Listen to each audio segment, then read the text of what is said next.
Donc détecter des SNV, des single nucleotide variants ou des petites insertions délétions, c'est une des approches principales de la génomique médicale moderne via les technologies de séquençage à haut débit. Donc il y a beaucoup d'approches différentes pour faire ça bioinformatiquement parlant.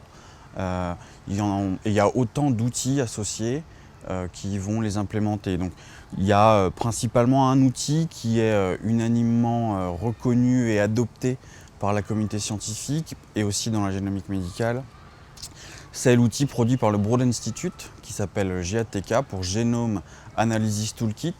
Et celui-ci implémente deux outils principaux.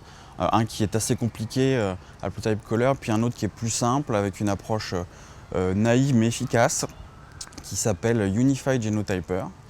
Alors cet outil, il est décomposé en quelques petites parties assez simples qui s'enchaînent finement.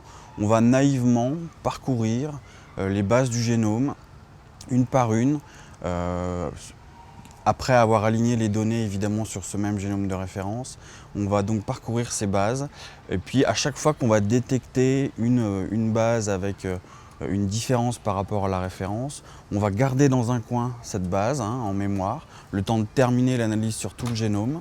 Et puis on va ensuite, quand on aura terminé cette analyse sur tout le génome ou sur la partie du génome qui nous intéresse, on va ensuite s'intéresser à ces bases, on va essayer de tracer une densité de la fréquence allélique.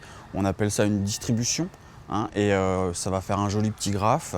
Et puis dans ce petit graphe, on va pouvoir presque graphiquement identifier des populations homozygotes pour la référence, donc qui ne présentent pas vraiment une variation, des populations hétérozygotes avec un des deux allèles mutés, et puis des populations homozygotes mutées qui vont donc représenter la variation avec ces deux allèles. Donc une fois qu'on a fait ça, on va simplement émettre les variants, les inscrire dans un fichier VCF qui va nous permettre de rapporter correctement tous ces variants.